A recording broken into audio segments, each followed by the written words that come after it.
You and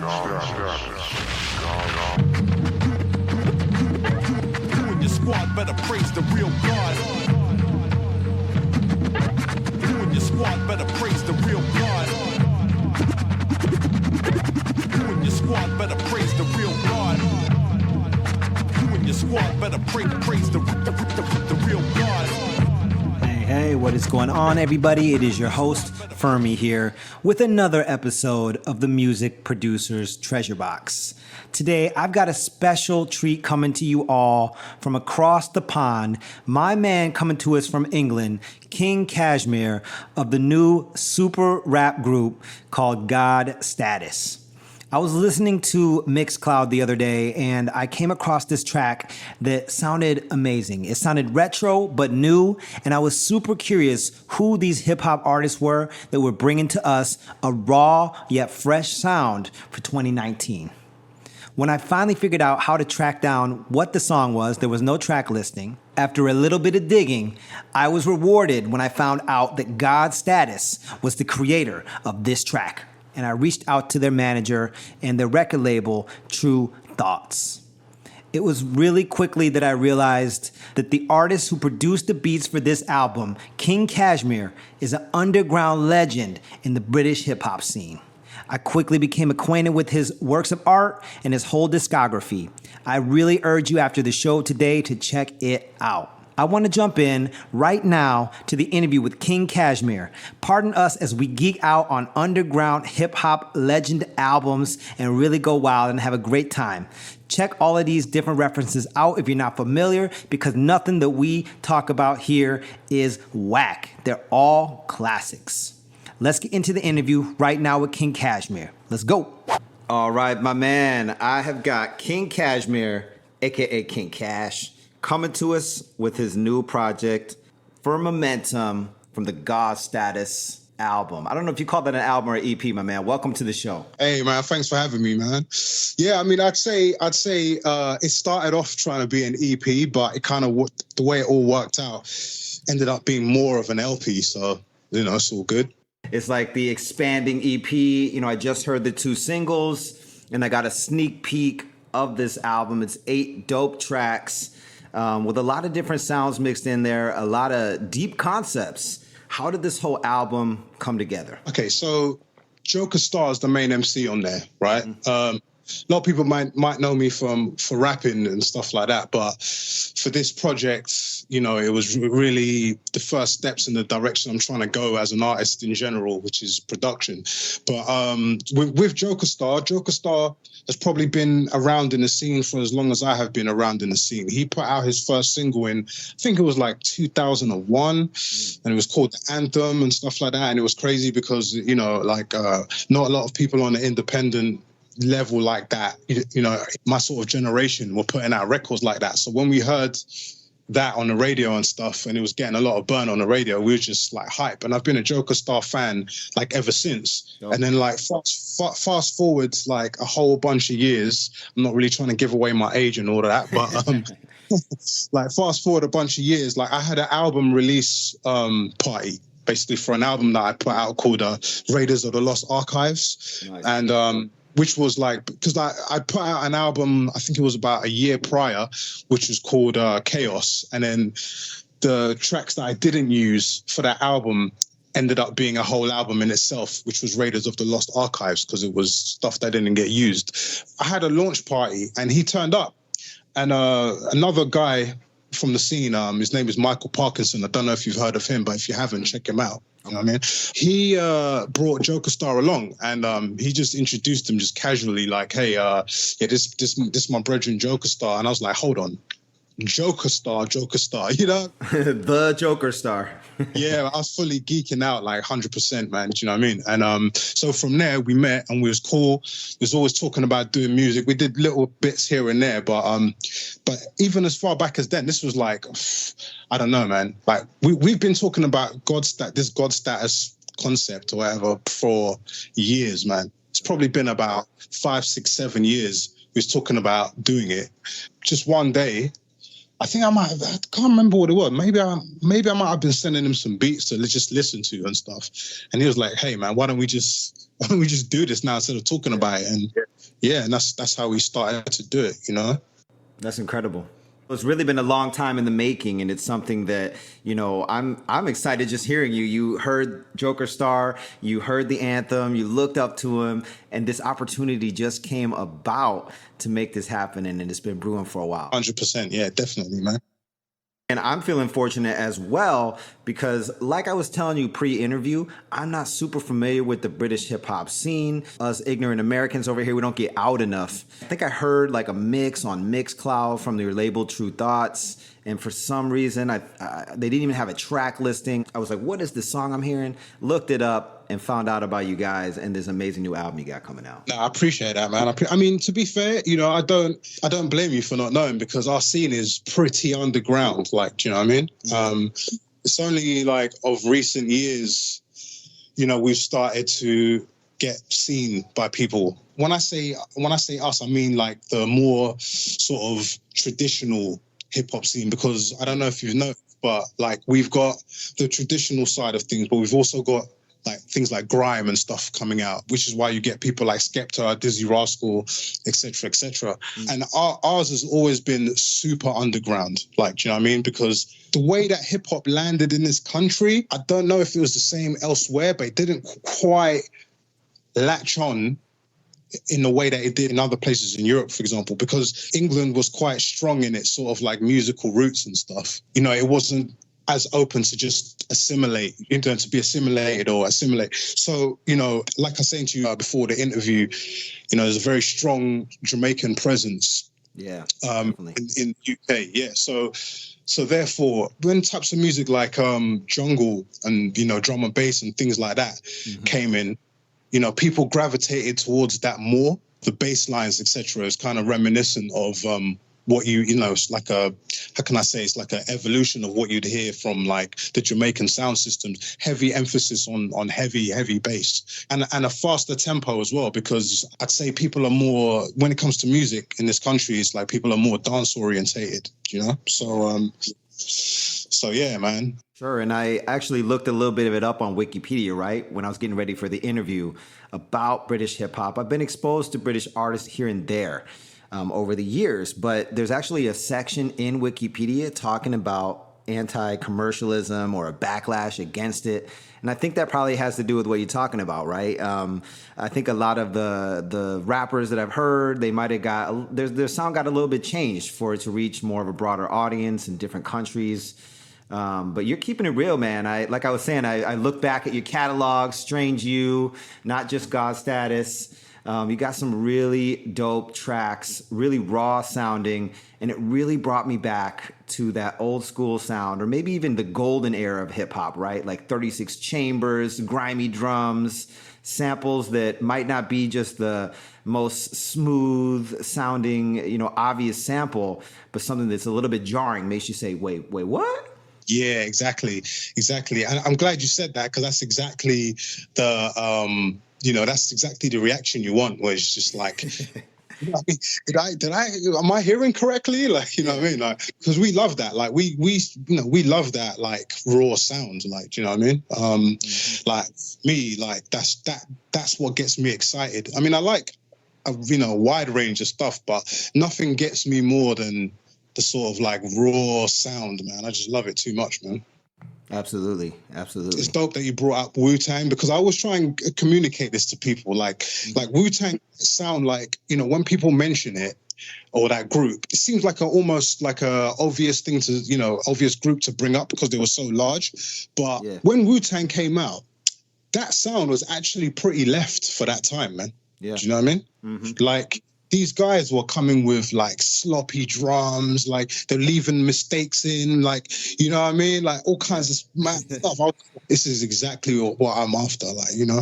Yeah, well, I heard that RZA would take like multiple types of drums, layer them on each other. Yeah. Sometimes it would be like 3 drums at once, 3 snares or something, but sometimes it would just be 1 or 2 of them. So it would sound a little different. You're like, what's going on? Exactly. And it's funny though, even though I have occasionally said that some of our modern artists are starting to emulate the same sounds over and over again, in the trap beats, I actually hear a little bit of Wu influence, believe it or not, because they also do that with these various types of drums that, you know, a few years ago, you wouldn't put that many snares in one track or something, right? So it's like, it's kind of like, okay, I see that RZA planted a seed even for that. You might not know it, but that's what happened. Yeah, definitely. I mean, it's like that that whole, you know, layering of like drums or even layering of whole breaks is like, you know, it's something that is definitely practiced over here a lot, especially with other styles of music like jungle and drum and bass and stuff. Like the whole idea is to like layer stuff, basically. Do you know what I mean? And you know, there's something to be said about, you know, layering 2 breaks over each other, man. It's like, just gives it, because you might even be familiar. You might be like, oh, that sounds kind of familiar, but because there's something layered underneath there, you'd be like, oh, but I'm not sure, you know? And it's like, just brings out something new. Something brand new and recontextualized. I'm curious, just from your mouth, like you talked a little bit before about being inspired by that golden age.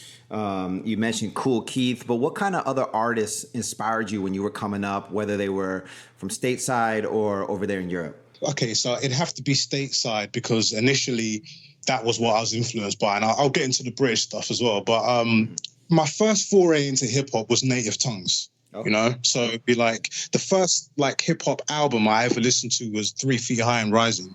De La Soul. Yeah, exactly. And like that was literally what set things off. And then after that, because it was my brother, my step brother, who actually had the tape of 3 Feet High and Rising and stuff. And then must have gone out to the States that year and found out about Tribe Called Quest. Yeah. And then started off with their first album, People's Instinctive Travels. That is what got me. That is actually the album that got me interested in music in terms of like actual sound of it rather than just listening to it because it's on. Do you know what I mean? It's like literally that album just piqued my interest when it came to like actual getting into the nitty gritty of music and sort of like the mechanics of it. You know, that's really what set things off. But then as you know, time went on and I started listening to more stuff. That's when things like people like Ultramagnetic MCs with Kool Keith and like Godfather Don, you know, Sir Menelik, people like that started coming in. Even fast forward a little bit more, like, you know, I'm a huge fan of Company Flow. Do you know what I mean? You know, Fun Crusher Plus still gets heavy rotation till this day. Like, you know what I mean? So. Yeah, Fun Crusher Plus, guys, is not even available on Spotify, which I recently found out because I was trying to listen to that. I got to go dig up a copy of that. I think I had it on vinyl. I'm not sure where it ended up, but that is a dope one. I definitely I had to interrupt you and say, go check that out if you haven't heard of it.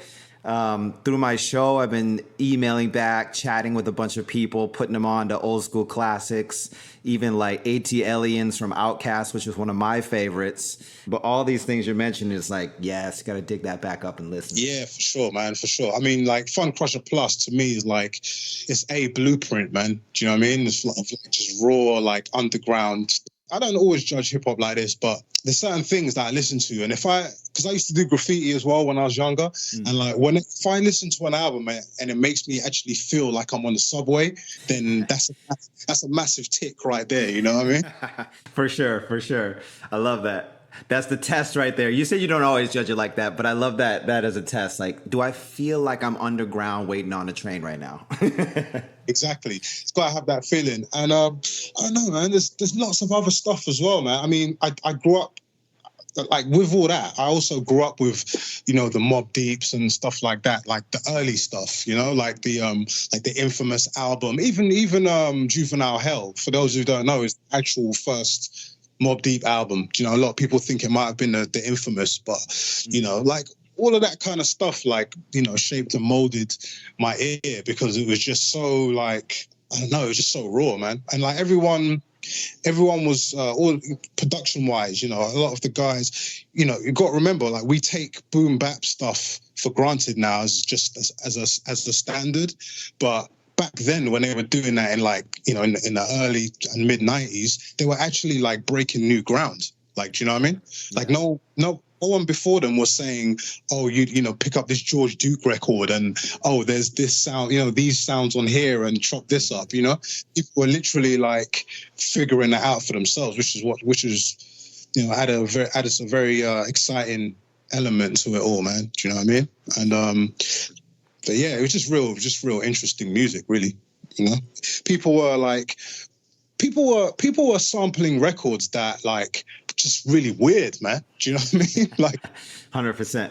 You know, I'm pretty sure that when people were out digging, coming to the counter and putting down certain records on the counter and being like, yeah, can I have these? I'm pretty sure I got a few, like, side glances, you know, yeah, like thinking, sure?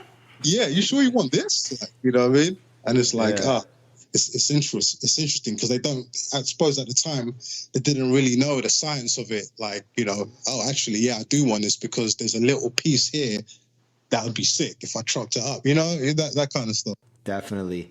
Hey, well, before we get too much into the conversation, I definitely want to have everybody listening to one of the tracks from the upcoming LP. Right here, we've got Messiah Hybrids. It's the second track off the Firmamentum album that you guys are going to drop here at the end of August. What is this track all about? What should we be expecting? Well, this tune here is, as Joker Starr would put it, it's about the origin of man, as we put it. It's kind of like, for those who are like familiar with, you know, the whole ancient alien theory, and it's touching on what the ancient Sumerians, who they used to call the Anunnaki, you know, who would come down. And the whole idea about it is that, you know, on the planet, we had the Homo erectus pause. And basically, it was a case of these, like, superior aliens that seemed like gods to these guys, you know, would come down, and they sort of genetically engineered the sort of inhabitants of the planet into what we know now as human beings, right? And the whole idea of that was for them to mine gold for them. They really just sort of created their own slaves, for want of a better phrase. You know, so the whole concept is that the Anunnaki came from a planet called Nibiru. For those who don't know, there's a theory that there's a planet, you know, that orbits our solar system every 3,600 years. And these beings, because of the orbit and probably like the amount of time that they've existed, their own atmosphere is sort of depleted. So what it did was they got these humans that they created to mine gold, to use it as a sort of vaporize the gold and use it as an atmospheric shield, because their atmosphere was so depleted. With the ancient Sumerians, you know, which was a sort of culture, civilization that sort of existed in what we know now as, I think it's Iraq, now.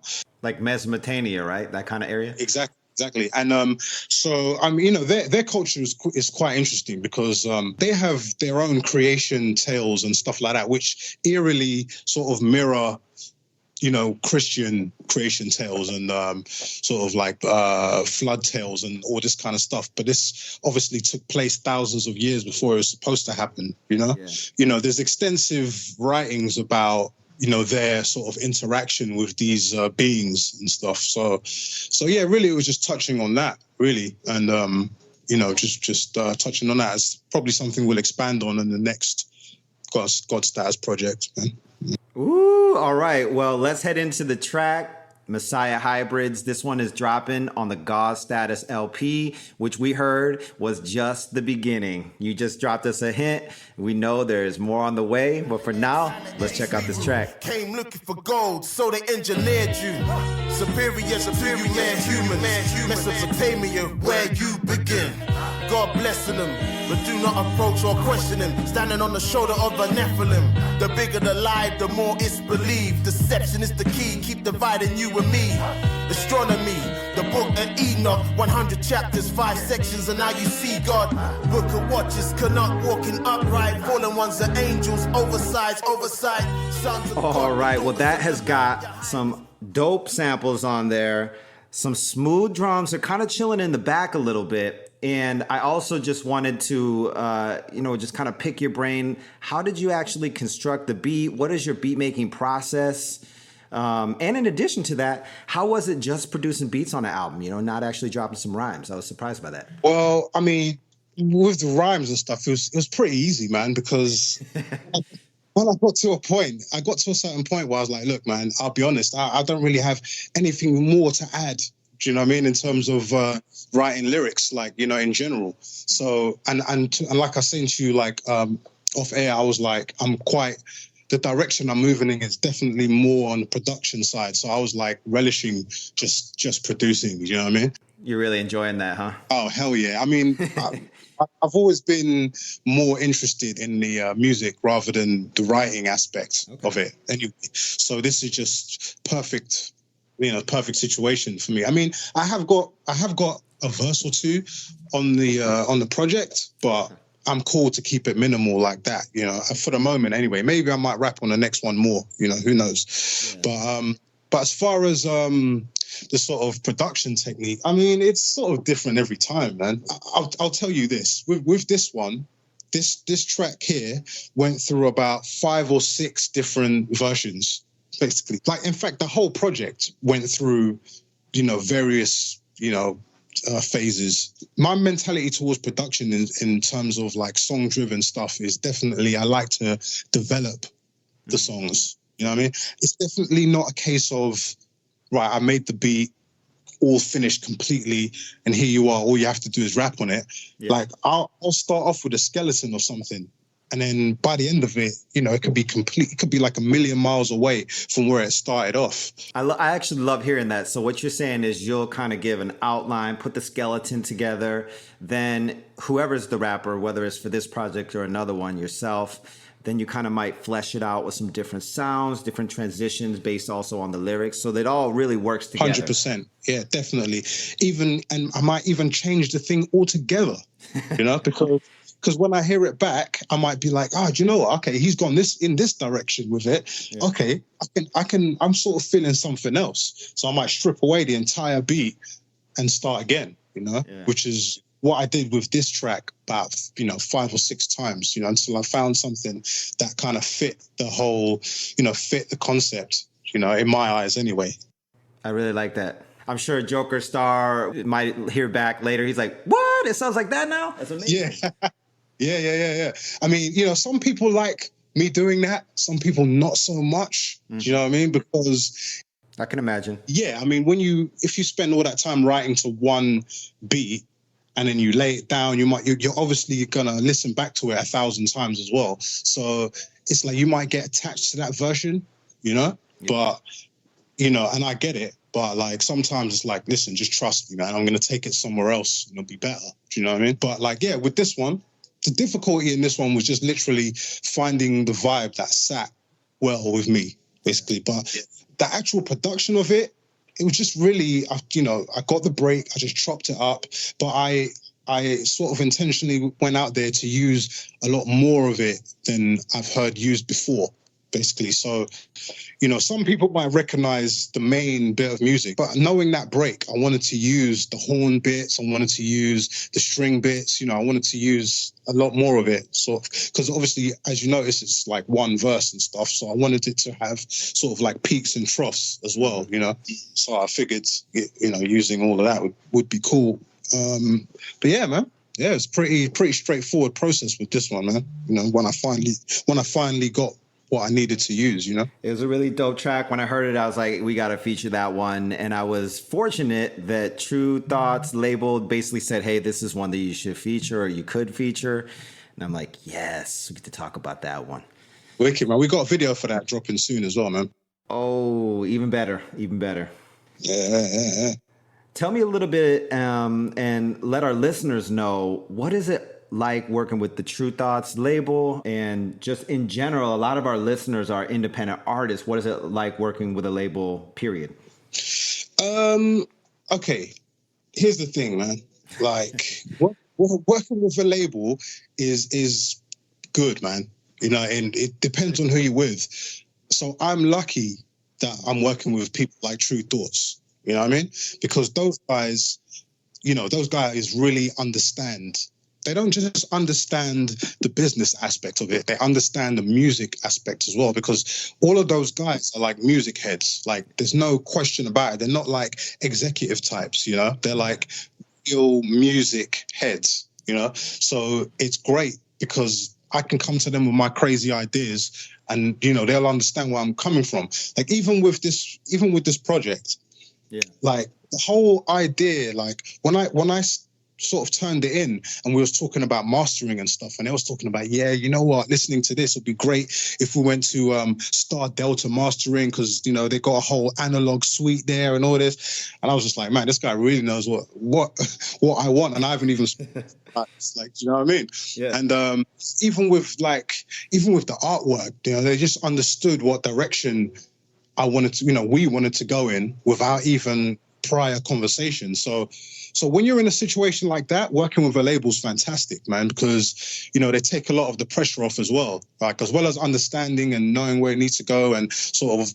being willing to work hard, it's like they take the pressure off, because, you yourself don't necessarily sort of immedately have to think about things like, oh, I've got to pay for manufacturing, I've got to pay for this to get mastered, I've got to try and talk to this DJ or talk to that DJ. Doesn't know me, he's probably just going to ignore my emails, this kind of stuff.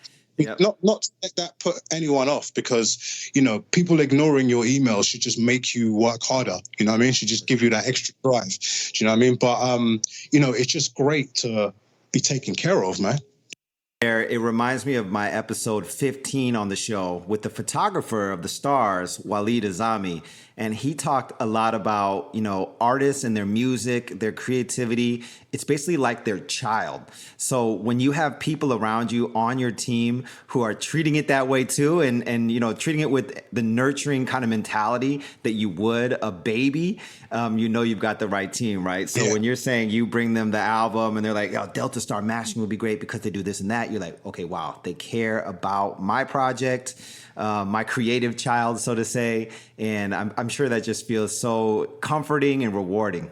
Yeah, it feels amazing, man, because, you got to think not everyone's like that. Do you know what I mean? Not everyone's like that. And, I've been in situations in the past where it just didn't really seem like, people cared, But these guys, man.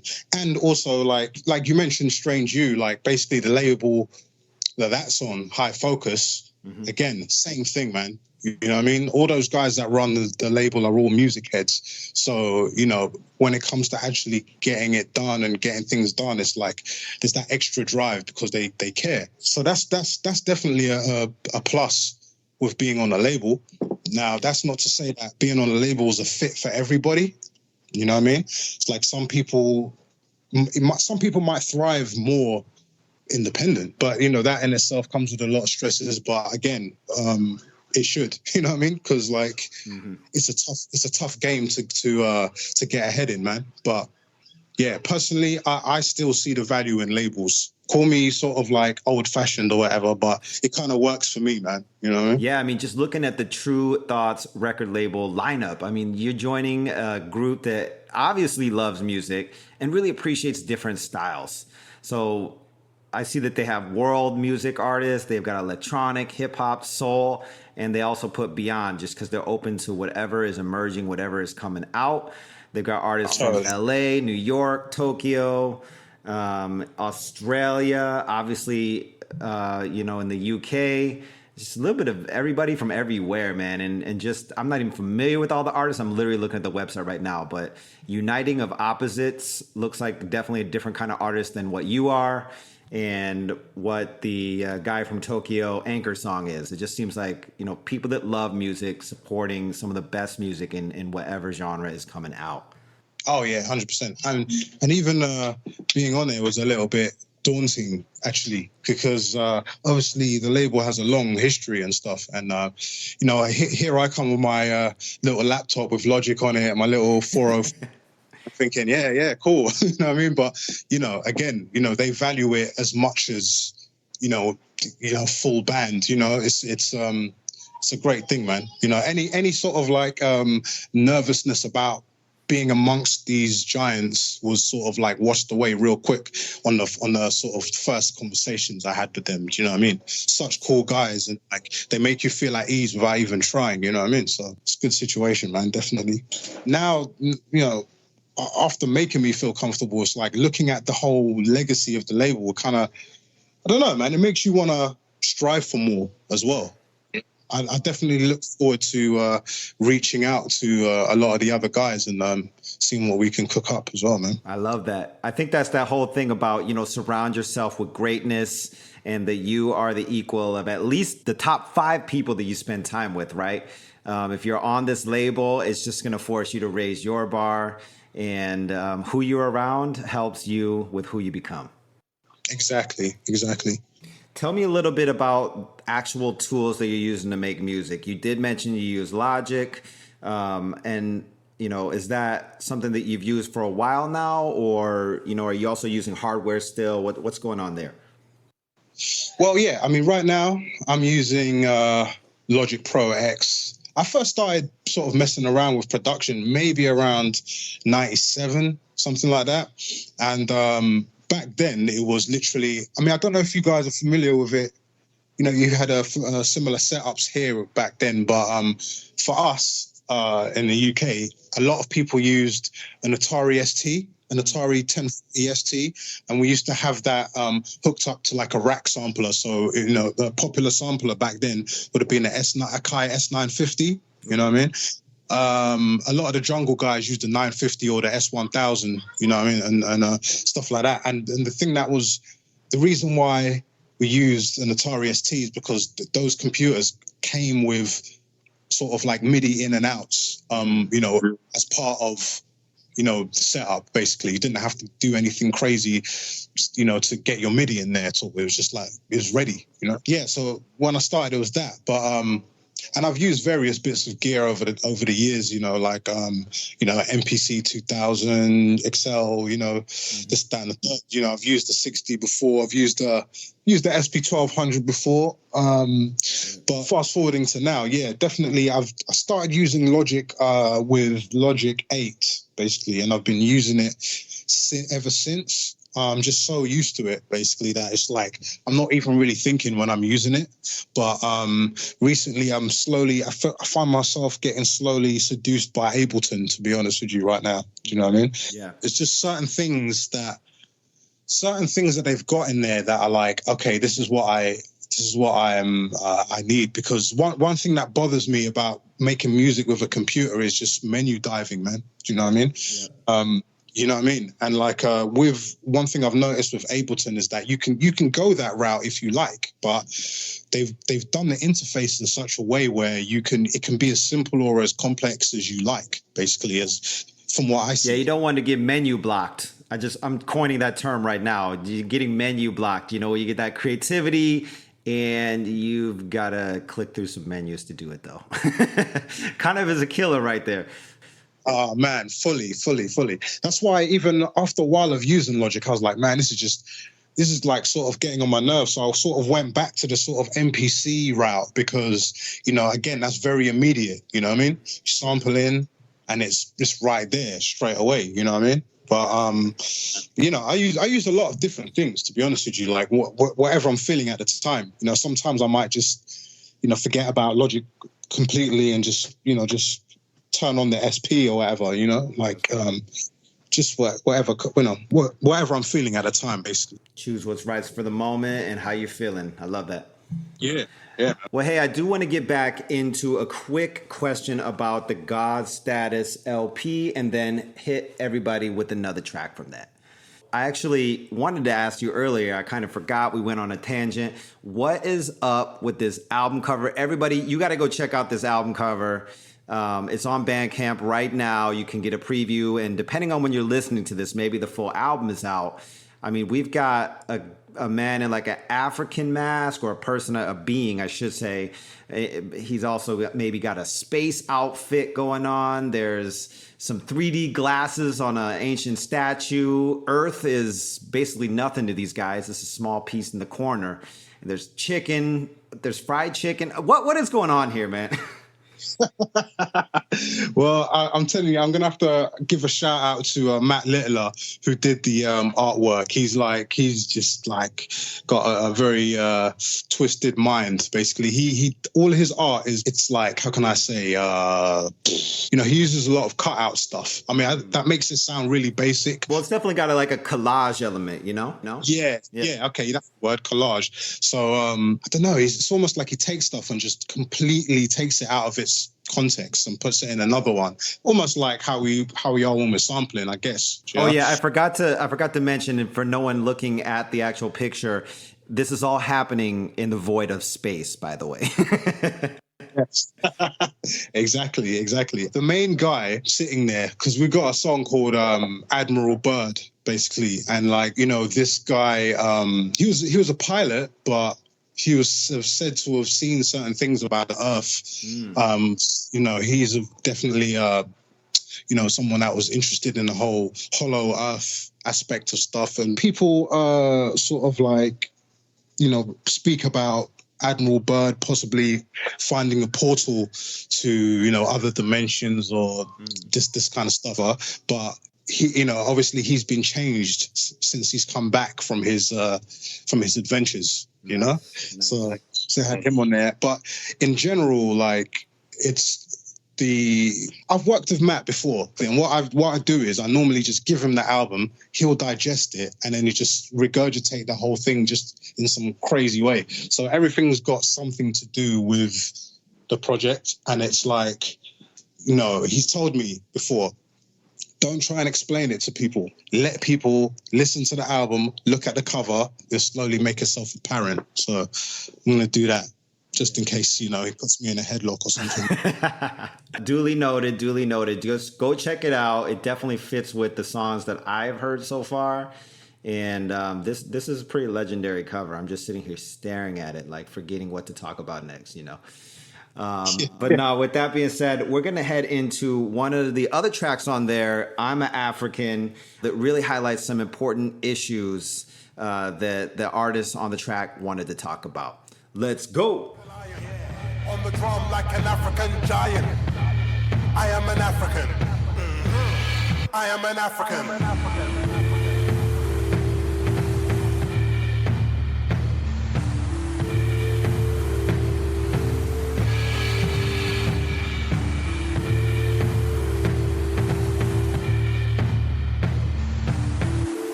All right, man. I was hoping you could kind of break down, the importance of this track and, what it means to you and what you've heard that it means to the rappers on the track. Okay, so this song, I Am an African, if you look at it like this, the personnel involved in this track, the first guy rapping is Joker Starr, who's the main MC throughout the whole project. And he's from Sierra Leone. Okay, the second MC rapping on there is a guy called Michael Parkinson, and I think he's of Ghanaian descent. And then the third guy rapping on there, his name is Big Cakes, and he's of Nigerian descent. I'm also of Nigerian descent as well. So on each verse, these guys are all talking about things that are important to them. So on Joker Starr's verse, he's talking about the civil wars that happened, talking about his parents and how they went through, how they survived the civil wars and et cetera, and, just talking about stuff relating to Sierra Leone. Same thing with Michael Parkinson. He was more, he more used some of the Ghanaian slang, sort of used it in, threw it in there.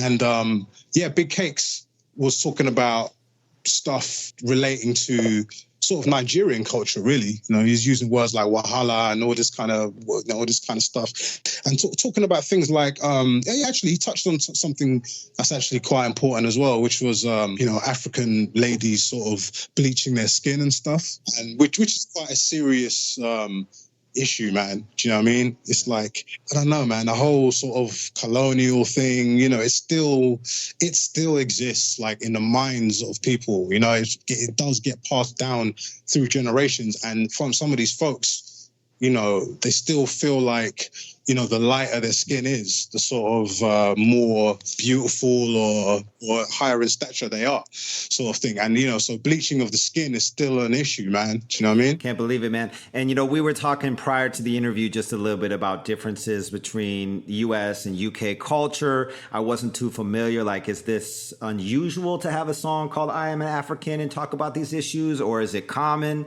And definitely didn't know about the skin bleaching at that time. That's deep, man. That's crazy that it's, you know, it's infecting the mind, I'll say, you know, of generations before. But on the flip side of that, I think it's pretty awesome that these artists could talk about specifically their heritage and where they come from. A lot of times that heritage is lost here in the States. We're African American or whatever, so can't really even get into the details like that. If you do, it's kind of more speculative, you know? Or based on a gene test or whatever. I don't know if those are accurate. Yeah, exactly. 14% Martian, 3%. Exactly. Especially after looking at this album cover. I mean, as far as songs, as far as I'm concerned, you don't really hear too many that are directly talking about this kind of stuff. You know, you might hear people mention stuff here and there, but not as directly as this. You know what I mean? Although Big Cakes, if anyone wants to check out Big Cakes' music, he has other songs relating to that, and also if you check out Strange You, like we have a tune called Strange Universe in Africa, which kind of it's more of a humorous thing, but like you can hear there's lots of sort of like African references in there, you know, because we just thought it'd be cool, you know. But yeah, no, it's not a usual type of track. Basically, like, you know, you won't hear a lot of songs like that, sort of like, you know, confirming, you know, your African roots and stuff, like, you know, that directly. Well, I definitely loved hearing it, and there's a bit of a theme with that throughout the whole album, whether there's samples in the outros or intros of some of the beats, and it definitely just kind of brought me back to older albums that I listened to, like the Dead Prez album that had the hip hop song on there, and actually a song about being African as well. It just kind of brought me back to that dope, you know, political, straightforward, really talking about something type hip hop, man. So thanks for putting that together. No, thanks, man. I mean, yeah, that's definitely something that we was trying to go for, and we also wanted to fuse that in with like science fiction aspects as well, like, you know, because like if you notice in there, we talk a lot about, you know, like, you know, the ancient alien theories, you know, hollow Earth, except flat Earth even. Yeah, I heard that. Yeah, totally. We don't necessarily believe that the Earth is flat. Do you know what I mean? But like for us, it's like really dope to like put into raps, like, you know what I mean? It's like, and use as music, like, you know, it's like I say, like when I was growing up listening to music, I like to sort of like lose myself in an album. You know what I mean? And a lot of those albums would have been like concept albums, you know, like for example, Dr. Octagon, when that came out. Ooh, classic. Yeah, definitely, man. Like that album was literally a portal into somewhere else for me, man. Do you know what I mean? So yeah, that's that. You know, whenever I go out and try and do an album for real, it's kind of like I always have that kind of thing in mind, man. Where I just want people to lose themselves in it, man. You know what I mean? Well, hey, man, I appreciate your time so much. We've been chatting for a while now. I want to make sure that you've got time to do whatever you're doing today. Get started on the next Gawd Status project. It's probably halfway done by now. You know, how can people find out more about you? How can they reach out to you? And, you know, anything else you'd like to share with my audience? Just hit us up, man. Just keep this in mind.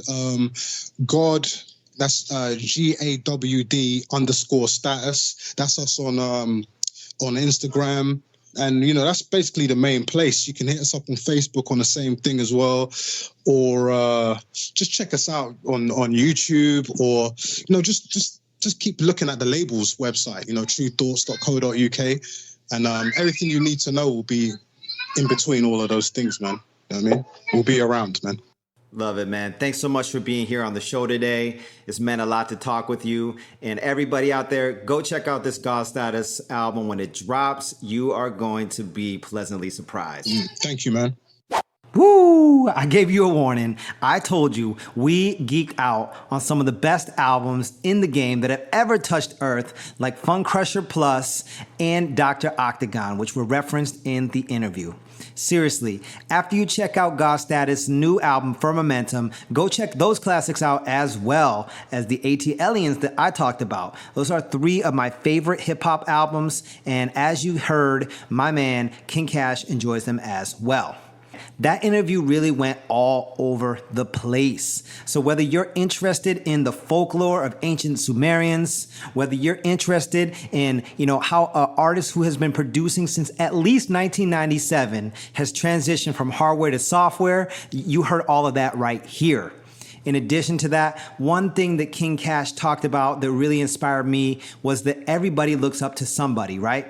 Even hip-hop underground legends have looked up to other folks, and in this case, he was able to collaborate with somebody who really, really excited the underground hip-hop scene in England when they released an anthem on the radio waves. And now that is his collaborator.